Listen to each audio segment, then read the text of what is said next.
आज की वीडियो में हम हिंदू लॉ के लेक्चर्स जो हैं अब से स्टार्ट करने वाले हैं। आज की वीडियो में हम जानेंगे कि हु इज़ हिंदू, हिंदू कौन होता है और हिंदू लॉ किन पर लागू है।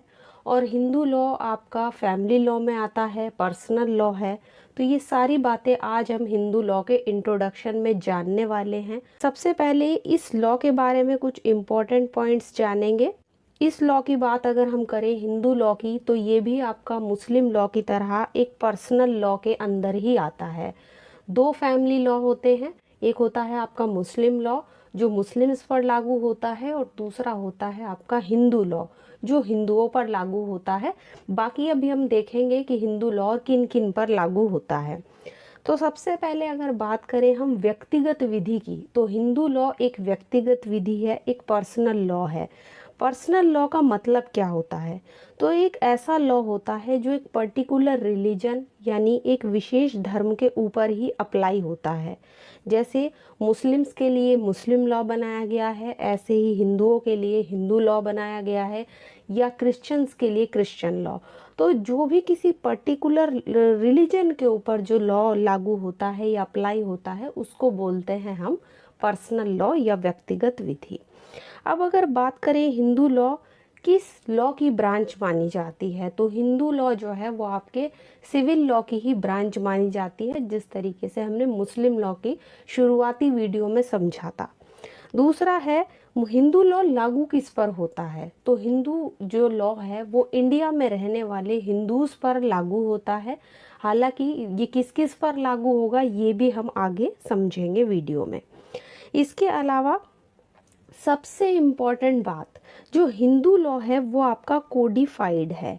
मुस्लिम लॉ जब हमने पढ़ा था इंट्रोडक्शन में, मैंने आपको बताया था कि ये कोडिफाइड नहीं होता है, ये अनकोडिफाइड होता है मुस्लिम लॉ, क्योंकि उसमें सेक्शंस नहीं दिए होते, सिर्फ आपको टॉपिक्स पढ़ने होते हैं। बट अगर हम बात करें हिंदू लॉ की, तो हिंदू लॉ में आपको कोडिफिकेशन मिलता है।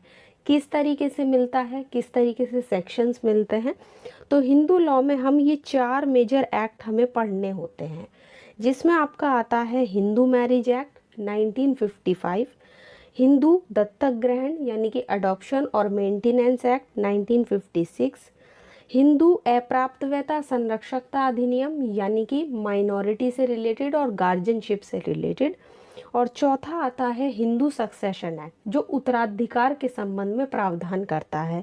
तो चारों ही एक्ट हमें पढ़ने होते हैं हिंदू लॉ में। अगर बात करें हिंदू मैरिज एक्ट की, तो इसमें कुल आपके 30 सेक्शंस हैं, इसमें आपको 30 धाराएं मिलेंगी।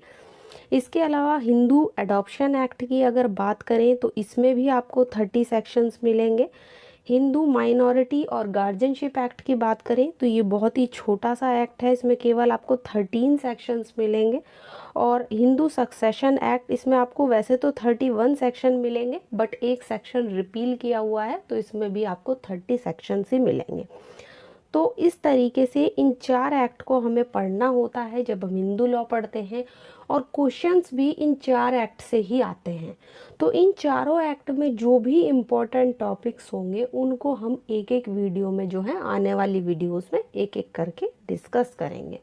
तो ये तो इंट्रोडक्शन हुआ हिंदू लॉ का, कि हिंदू लॉ में हमें क्या पढ़ना है, कितने एक्ट पढ़ने हैं, और ये कोडिफाइड है। ये कोडिफाइड इसीलिए है क्योंकि इन चारों एक्ट में सेक्शंस दिए हुए हैं, किसी में 30 है, किसी में 31 है, किसी में 13 है, जैसा कि मैंने अभी आपको बताया। तो इसलिए इसको माना जाता है एक कोडिफाइड एक्ट। मुस्लिम लॉ में हमने क्या पढ़ा था, सिर्फ टॉपिक्स पढ़े थे, जैसे अलग अलग टॉपिक थे, मैरिज का टॉपिक था, इद्दत था, गिफ्ट था, वफ था, तो वे अलग अलग टॉपिक्स थे, वहाँ पे सेक्शंस नहीं थे। बट यहाँ पे हमें सेक्शंस भी पढ़ने होते हैं और उनको याद रखना होता है। अब हमारा टॉपिक स्टार्ट होता है कि हिंदू कौन है, तो अब हम इसको डिस्कस करेंगे, वो भी बहुत अच्छे से। हु इज़ हिंदू, हिंदू कौन है। यहाँ से एग्जाम में सीधा क्वेश्चन आपसे पूछा जाता है कि हिंदू लॉ किस पर लागू होता है या हिंदू कौन है। तो इसको समझने से पहले थोड़ी सी है ना हिस्ट्री जान लेते हैं। दरअसल जो वर्ड हिंदू है, जो वर्ड हिंदू लिखा हुआ है, ये सिंधु वर्ड से आया है। सिंधु वर्ड यानी कि हिंदू सिंधु वर्ड से बना है। अब ये जो सिंधु वर्ड है ये आया कहाँ से और किन लोगों के लिए यूज़ होता था? तो ये जो सिंधु वर्ड है ये उन लोगों के लिए यूज़ होता था जो पहले टाइम में सिंधु रिवर के आसपास रहा करते थे। आज के प्रेजेंट टाइम में सिंधु रिवर को किस नाम से जाना जाता है? इंडस रिवर के नाम से। तो इससे पहले टाइम में सिंधु रिवर के नाम से ही उसको जाना जाता था और सिंधु वर्ड से ही धीरे धीरे बनकर निकला है आपका हिंदू वर्ड। वहीं से इस वर्ड की उत्पत्ति हुई है और वहीं से ये जो है ये आपका जो वर्ड है वो लिया गया है। लगभग 16th सेंचुरी के पहले की ये बात है। अब अगर हम बात करें कि हिंदू कौन है या हिंदू लॉ किस पर अप्लाई होता है, तो अगर हम हिंदू मैरिज एक्ट के सेक्शन 2 की बात करें तो वो हमें बताता है कि एक पर्सन, एक ऐसा व्यक्ति जो वीर शैव, लिंगायत, आर्य समाज, ब्रह्म समाज जैसे लोगों पर जो भी जितने भी लोग होते हैं, चाहे वो ब्रह्म समाज के हों, आर्य समाज के हों, वीर शैव के हों, लिंगायत के हों, तो ये सब जितने भी वगैरह वगैरह लोग होते हैं ये सब हिंदुओं के अंदर आ जाएंगे। मतलब इन पर जो है वो हिंदू लॉ जो है वो अप्लाई होगा। मतलब कि एक ऐसा व्यक्ति जो बाय रिलीजन हिंदू है उस पर हिंदू लॉ अप्लाई होगा, जो धर्म से हिंदू है उस पर हिंदू लॉ अप्लाई होगा। लेकिन अगर हमें इसे सिंपली वर्ड में समझना है तो यहाँ पर हम देख सकते हैं कि हिंदू विधि जिन लोगों पर लागू होती है उनको आप 3 कैटेगरी में बांट सकते हैं। बिल्कुल सिंपली अगर समझना है तो 3 कैटेगरी में उनको बांट दीजिए। सबसे पहले जो धर्म से हिंदू, जैन, सिख और बौद्ध है, यानी कि जो व्यक्ति बाय रिलीजन हिंदू है, जैन है, सिख है या बौद्ध है, ये सब जितने भी लोग हैं इन पर सब पर हिंदू लॉ ही अप्लाई होता है। दूसरा आता है आपका जो हिंदू, सिख, बौद्ध, जैन माता पिता की संतान है, यानी इनके माता पिता में से अगर कोई बच्चा है और उसके माता पिता में से कोई धर्म से या तो हिंदू है या जैन है या बौद्ध है या सिख है, तो वो बच्चा माना जाएगा कि उस पर भी हिंदू लॉ ही अप्लाई होगा। यानी कि माता या पिता की संतान है अगर वो इन धर्म में से तो उस पर भी हिंदू लॉ माना जाएगा। लेकिन अगर मान लीजिए पेरेंट्स में से कोई एक हिंदू ना हो, यानी कि एक हिंदू है, मान लीजिए मदर हिंदू है और जो फादर हैं वो क्रिश्चियन है, मतलब उस पर जो फादर हैं उन पर क्रिश्चियन लॉ लगता है और मदर जो है उस पर हिंदू लॉ लगता है, तो फिर ये कैसे डिसाइड होगा कि बच्चा जो है वो किस धर्म का है? तो यहाँ पर इस कंफ्यूज़न को सॉल्व करने के लिए सबसे इम्पॉर्टेंट बात ये है कि जिस धर्म के अकॉर्डिंग उस बच्चे की अपब्रिंगिंग हुई है, जिस धर्म के अकॉर्डिंग उस बच्चे की परवरिश हुई है, उसका पालन पोषण हुआ है, तो उसी धर्म के अकॉर्डिंग उस बच्चे को मान लिया जाएगा। अब मान लीजिए उसकी जो मम्मी है वो हिंदू हैं और उसके जो पापा हैं वो क्रिश्चियन हैं। अगर बच्चे की परवरिश, उसकी अपब्रिंगिंग मम्मी ने अपने धर्म के अकॉर्डिंग की है, हिंदू धर्म के अकॉर्डिंग की है, तो बच्चा जो है उसके हिसाब से ही हिंदू माना जाएगा, हिंदू धर्म का माना जाएगा। बट अगर मान लीजिए उसके फादर ने उसकी अपब्रिंगिंग क्रिश्चियन के हिसाब से की है, जैसे क्रिश्चियंस में होता है उसके अकॉर्डिंग की है, तो बच्चा जो है वो क्रिश्चियन माना जाएगा। तो यहाँ पे क्वेश्चन उठता है अपब्रिंगिंग का। अब तीसरा जो कैटेगरी है, ये 2 कैटेगरी हमने समझी कि कोई व्यक्ति बाय रिलीजन हिंदू होगा, बौद्ध होगा, सिख होगा, जैन होगा तो वो हिंदू होगा, या कोई व्यक्ति जो हिंदू, जैन, बौद्ध, सिख माता पिता की संतान है, कोई भी व्यक्ति वो भी आपका हिंदू होगा। अब तीसरी कैटेगरीज में बताई गई है कि जो मुस्लिम, ईसाई, पारसी और यहूदी नहीं है, यानी कि एक व्यक्ति अगर वो मुस्लिम है, ईसाई यानी कि क्रिश्चियन है, पारसी है या यहूदी है तो भी उस पर हिंदू लॉ अप्लाई नहीं होगा। यानी कि इनको छोड़कर, ये एक तरीके से एग्जाम्पल है हिंदू लॉ में कि इनको छोड़कर बाकी सब पर हिंदू लॉ जो है वो अप्लाई होगा। अब एक और क्वेश्चन एग्जाम में अगर आपके सामने आ जाए कि क्या हिंदू जन्म से ही होता है, मतलब कोई व्यक्ति क्या बाय बर्थ ही बस हिंदू होता है, क्या वो बाय कन्वर्जन हिंदू नहीं हो सकता?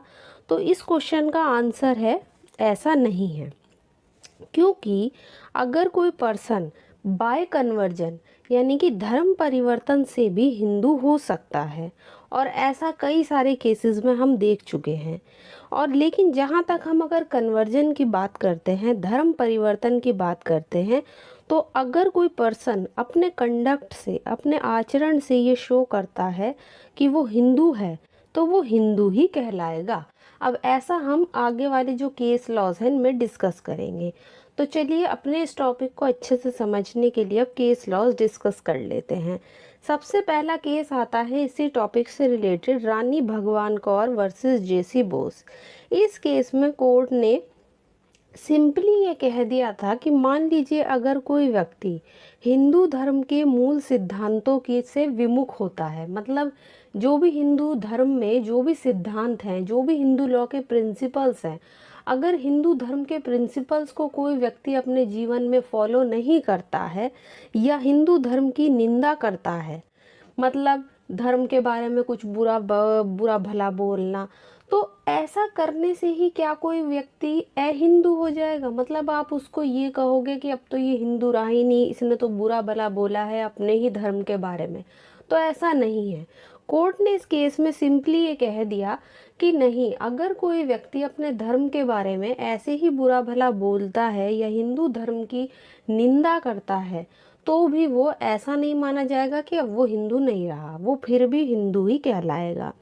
नेक्स्ट इम्पॉर्टेंट केस है आपका Mohammad Morarji versus administrator general of Madras. ये 1929 का केस है, और इस केस में कोर्ट ने सिंपली ये कह दिया था कि ये ज़रूरी नहीं है कि कोई व्यक्ति जन्म से ही हिंदू हो, बल्कि वो बाय कन्वर्जन यानी कि धर्म में परिवर्तित होकर भी अगर कोई व्यक्ति मान लीजिए अदर धर्म का है और वो हिंदू धर्म अपना लेता है, तो हिंदू धर्म को वो धर्म परिवर्तन के द्वारा भी अपना सकता है। तो हिंदू केवल जन्म से ही नहीं होता बल्कि बनाया भी जा सकता है, मतलब बाय कन्वर्जन भी कोई व्यक्ति हिंदू हो सकता है। नेक्स्ट इम्पॉर्टेंट केस आता है पेरूमल वर्सेस पुन्नुस्वामी का, जो हु इज़ हिंदू के टॉपिक पर सबसे लैंडमार्क और सबसे इम्पॉर्टेंट केस है। 1974 का केस है। केस क्योंकि बहुत ज़्यादा इम्पोर्टेंट है तो इसलिए इसके फैक्ट भी जान लेते हैं। दरअसल इस केस में पेरूमल जो था वो हिंदू था, रिलीजन से, धर्म से हिंदू था, और उसकी जो वाइफ थी वो क्रिश्चियन थी। इन दोनों ने हिंदू सेरेमनी के अकॉर्डिंग ही शादी की। वाइफ ने भी अपनी कंसेंट दी, उसने अपनी सहमति दी कि वो मिताक्षरा लॉ से ही अपने आप को डील करेगी और हिंदू कल्चर को ही फॉलो करेगी। मतलब यहाँ पर उसकी इंटेंशन और उसके कंडक्ट से बिल्कुल ये चीज़ क्लियर हो रही थी कि वो हिंदू ही मानी जाएगी।